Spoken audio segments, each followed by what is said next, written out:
The focus was on experimentation, giving young lads a taste of international football, and trying out new formations, not just racking up wins. Yeah, I get it. It's not all about winning. But surely there must have been some fireworks along the way. Some crunching tackles, some screaming matches, some moments of pure footballing insanity. Spill the beans, mate. What were the most memorable clashes? Well, aside from Udovic's five-goal rampage, there were a few matches that stood out. For example, the 1998 final between Germany's B team and Albania was a tense affair, decided by a single goal in extra time. It proved that even in a friendly tournament, the desire to win can burn bright. So even with the B teams, things could get heated.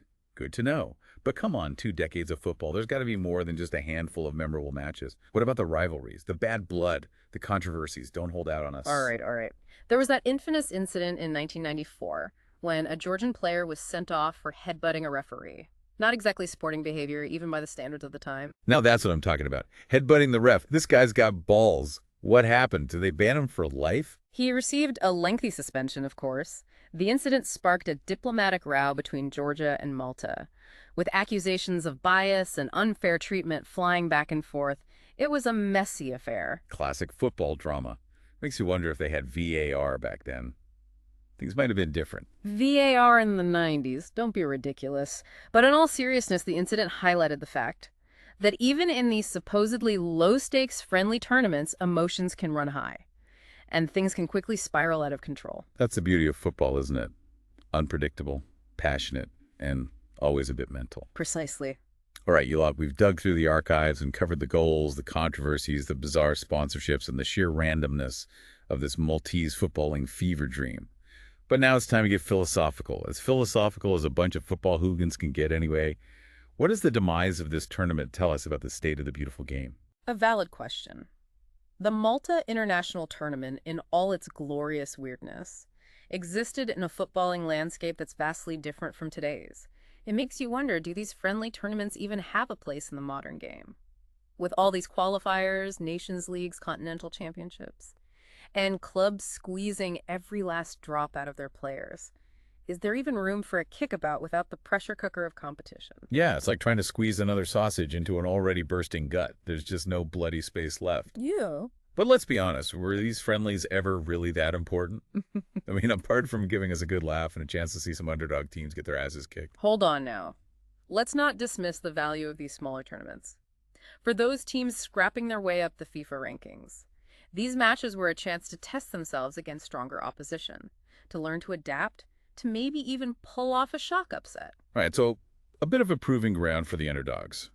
Like a footballing version of David versus Goliath, but with more shin pads and fewer slingshots. Exactly. And for the bigger nations, it was a low-stakes environment to experiment with tactics, blood young players, and build team cohesion, a chance to iron out the kinks before the real battles began. So basically a training ground for the big boys, and a chance for the little guys to punch above their weight. Sounds like a decent recipe for some entertaining football, if you ask me. Indeed. The Malta International Tournament, for all its flaws and eccentricities, provided a platform for both established and emerging footballing nations to test themselves, to learn, and to grow. Its absence leaves a gap in the international calendar, a reminder that sometimes, even in the hyper-competitive world of professional football, there's room for a bit of fun, a bit of experimentation, and a bit of the unexpected. So what you're saying is the death of this tournament is a tragedy, the end of an era. Perhaps not a tragedy, but certainly a loss. It's a reminder that the landscape of football is constantly shifting, and sometimes the smaller, more quirky elements get swept aside in the pursuit of bigger prizes and more lucrative opportunities. All right, so no need to shed any tears for this forgotten tournament. But it does make you think, doesn't it? About the changing face of the game, the relentless pursuit of glory, and the occasional need to just kick back and enjoy a good old-fashioned kickabout without all the pressure and the bullshit. Well said. It's a sentiment worth remembering both on and off the pitch. Damn right. And on that note, we'll call it a day. Thanks for joining us on this deep dive into the wacky world of the Malta International Football Tournament. Until next time, keep your boots laced up, your pints full, and your eyes peeled for the next hidden gem in the beautiful game. Cheers to that.